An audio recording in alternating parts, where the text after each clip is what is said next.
know, he was driving down the road and kind of a little bit oblivious, as we often are. And all of a sudden he felt a bump and he stopped and he had hit a rabbit. And the poor rabbit was laying in the middle of the road. And this guy goes, oh my gosh, what did I do? He jumps out of his car. He's looking at this poor rabbit. It's dead. He killed the rabbit. And then he looks at it closer and he realizes, oh, it's the Easter bunny. I killed the Easter bunny. Oh my God. He doesn't know what to do. And then all of a sudden, another lady driving the opposite way sees that he's in this terrible emotional state. And she stops and says, what's wrong? And he says, I killed the Easter bunny. Well, she runs back to her car and gets a bottle of spray, and she comes out and she sprays it on the rabbit. And lo and behold, the rabbit leaps up and starts hopping and jumps down the road and then stops and waves at the man and the lady. And he hops about 10 more paces and then he stops and waves at the lady again. And then he hops another 10 paces and stops and waves. And that continues until the rabbit disappears into the woods. And the man looks at the lady and says, good grief, what was that spray? And she says, well, it's a hair product I use. It says it will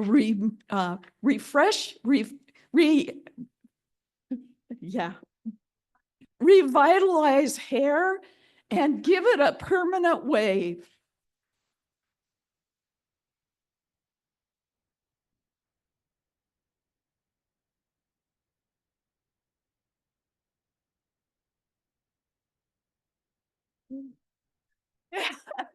Should I continue with the rest of my talk, or is that enough?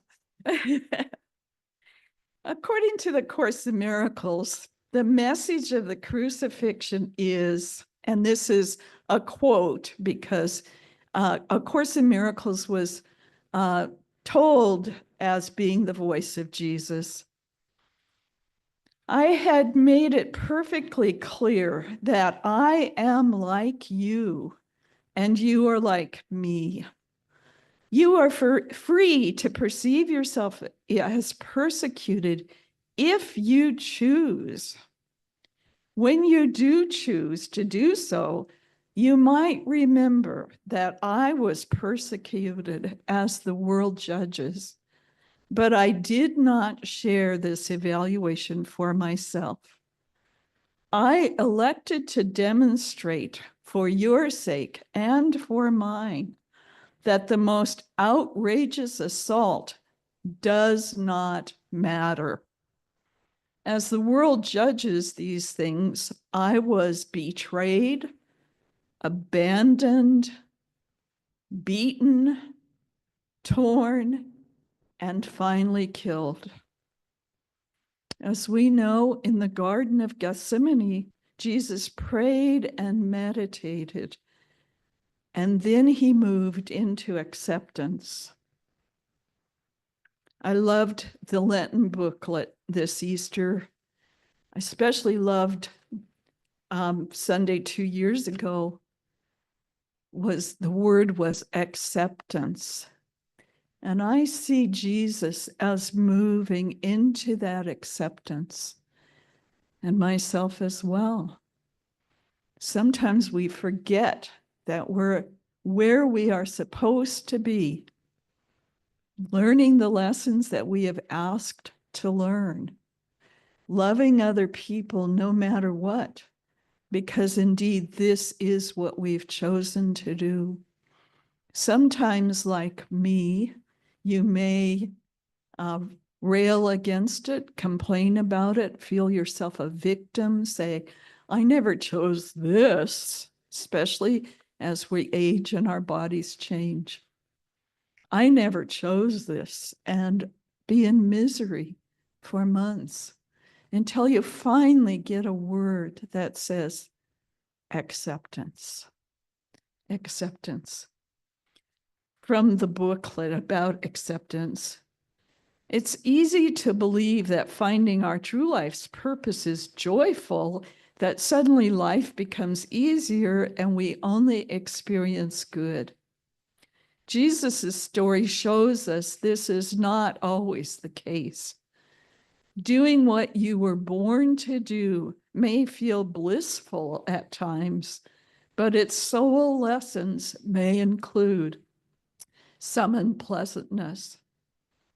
One of the many things we learn from the final hours of Jesus's life is that our most excruciating experiences may be the pinnacle of what we came into this life experience to learn or to teach. When we look past Jesus's pain, we see the brilliant, life-changing legacy he left the world. Jesus showed us the divine potential within ourselves.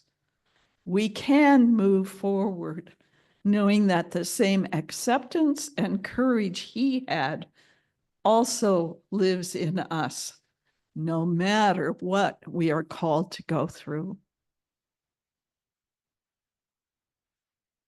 So we began this Holy Week with palms, the adulation of Jesus as he enters Jerusalem. According to Charles Fillmore, the palm trees symbolize realizations of unlimited resources of strength. And that's surely what Jesus needed as he began his Holy Week. Holy Week, as we know, is also the time of Passover. Passover symbolizes the mental attitude in which we are bridging over from an old state of consciousness, an old idea of, why me, the victimhood, and we rise into a new state of consciousness. We pass over. On Thursday, Jesus held a dinner for the disciples in which he washed the feet of the disciples. And this symbolizes a denial of materiality and exemplified the willingness of divine love to serve. Joseph of Arimathea is the imaging faculty functioning on a very high level of consciousness. Arimathea means height. So Joseph came from a high level of consciousness to take care of the body of Jesus. Mary Magdalene symbolizes constancy, gratitude, love, and again, service. Charles Fillmore says, Christians who continue to think only about the crucified Jesus are looking into the tomb, trusting in death to serve them, instead of looking up to the risen, glorified Christ, who is life, wholeness, and truth. And then finally, the angel, the messenger of God, the thought of the Lord, according to Charles Fillmore's Metaphysical Bible Dictionary. The two angels in white, sitting one at the head and one at the feet, are affirmation and denial. They are the two things that unity uses to help us move into a higher consciousness and awareness of our true purpose. It is by the use of these two messengers of the I am that the body is taken out and away from the tomb of matter and flesh. So our movement through the week from palms and then to thorns and finally then to the lilies, the symbol of the risen Christ, is the story of our lives if we are willing to truly awaken to our life's purpose.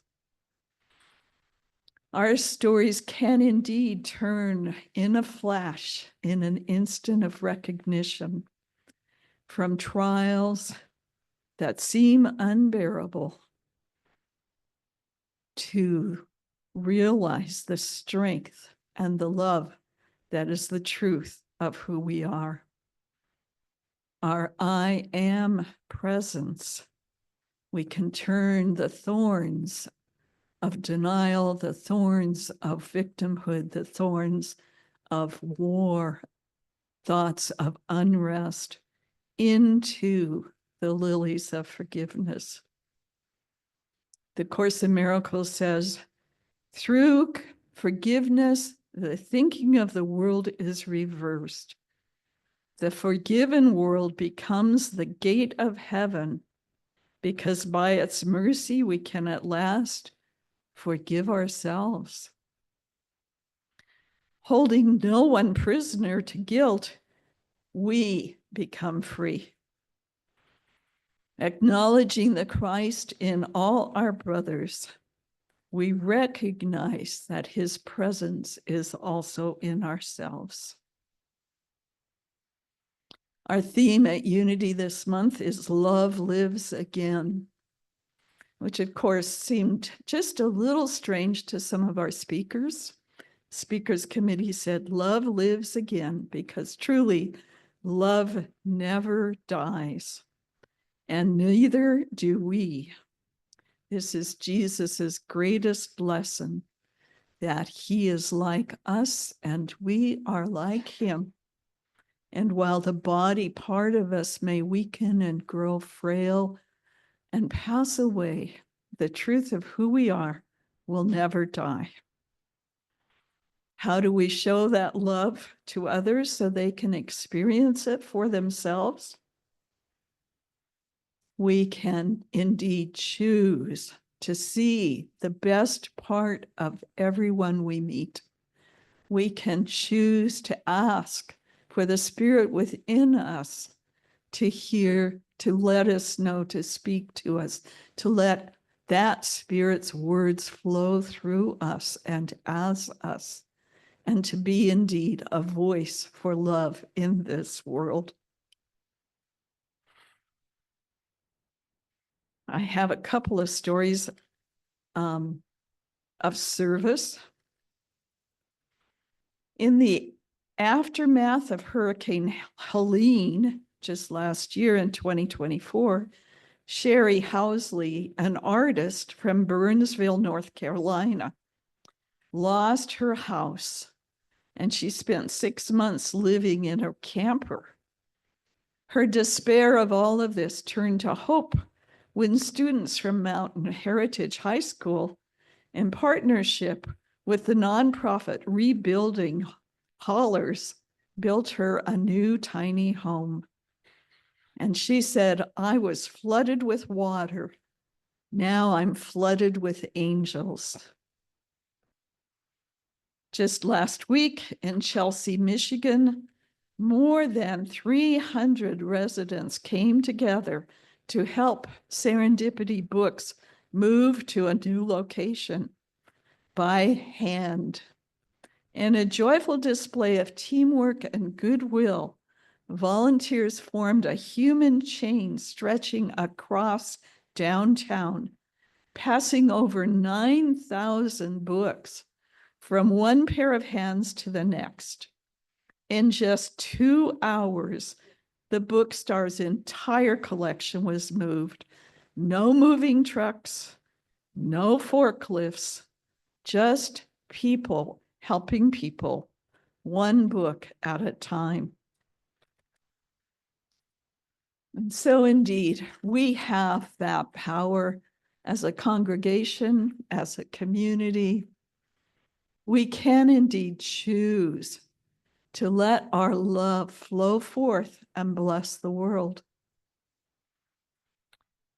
Pastor or Reverend Kurt Condra talks in this booklet about Eric Butterworth, Turn on the Light. He says, in the great Eric Butterworth essay, Be a Center of Love, Eric asks Kurt agrees with Eric 1,000% that the great need is to change your consciousness, dissolve your prejudices, and heal your fears. His encouragement to abstain from black and white, right and wrong thinking is spot on. And the wisdom of eschewing proselytizing to win converts and convince them they're wrong is unassailable. But he also writes that being a center of love means not taking a stand for or against, because when you become judgmental, no matter what you say you stand for, you are on the side of the problem. This is what Eric Butterworth says. But then Kurt Condra goes on to say, this is where I respectfully disagree. I believe being a center of love requires that we discern what's loving and what's harmful. I believe it's necessary to take a stand for love in the face of conflict, especially for social issues related to marginalization and oppression. Of course, we are to be prayed up and centered when we act. Of course, we're to honestly assess our own biases and privileges. Of course, we're to be respectful and curious about beliefs unlike our own. But I believe we're also called to action. Being a center of love calls us to advocate for love, not simply to be positive onlookers. And so that's the thought I want to leave you with today as we begin to conclude our ceremony, that you can be an advocate for love, that you don't have to just stand idly by, that you need to make sure that you are prayed up and acting from your center in a way that you're being directed to stand up and say, no, this is wrong, when you see someone else being hurt or taken advantage of. To know that as you are willing to stand up for love, you are indeed radiating the light of love out into the world. And so it is. And so we will be moving into our flower ceremony. Years and years and years ago, when I first came to Unity, we used to have flowers that we'd each pick one up and we'd put it on a foam cross. We had a styrofoam, believe it or not, sitting up here. And one by one, we'd come up and put our flower into the cross. And then after the service was over and we'd all put our flowers into the cross, so we'd remember that Jesus, I don't know, died on a cross. I'm not quite sure what the symbolism was at that time. But then the people in charge were left with a styrofoam cross filled with flowers. And what are we going to do with this thing? We tried a few years to take it to a nursing home in town until they finally said, no, we don't want that thing. So some years back, I decided to lighten up the ceremony a bit. And instead of flowers at random, daisies and whatever, we started tulips. Tulips are indeed a symbol of love. They're a symbol to me of the love of Christ because they have to sit underground in the cold through the winter before they emerge in the spring to bloom as the radiant light and love that they are. So I invite all of us, the ushers, the board members, will come and get a couple of vases of flowers. Two of them will stand in the back with vases, and two of them will come up here and stand here. I would like the people in the wooden pews to go to the back, pick up a tulip, and move around to the outside about halfway. The people that are in the chairs will come forward take a tulip from one of the ushers and move around and join with the people coming from the back. So if the ushers would please come up, get your tulips, take them to the back. We will start moving into our circle for the conclusion of our service.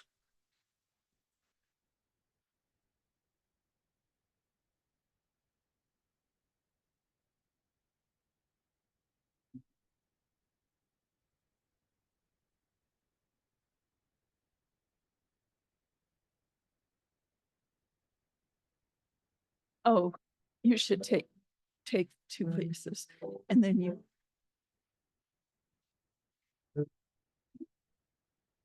Okay, if the people, yeah, in the back want to start moving and the people in the front come forward and take a tulip and walk around to the side.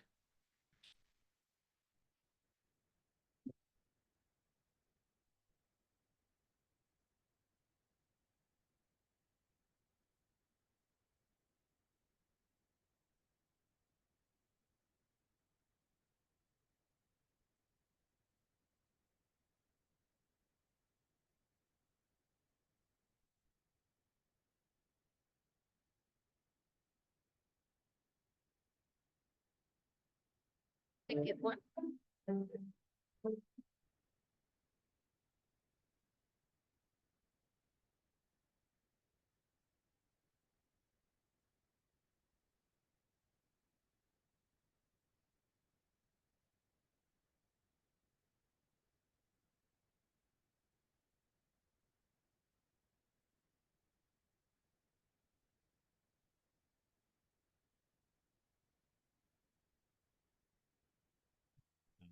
Yeah. You want me to bring you one? Or? Yeah, I've got it. Oh. Wow.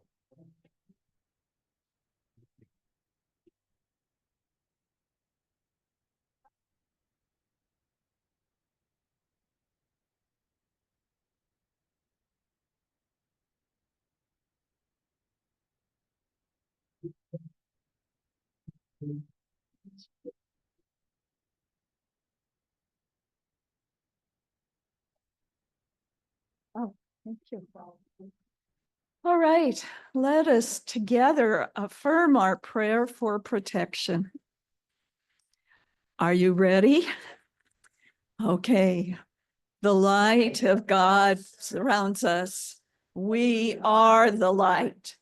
The love of God enfolds us. We are the love. The power of God protects us. We are the power. And the presence of God watches over us. We are the presence. Wherever we are, God is, and all is well. We are one.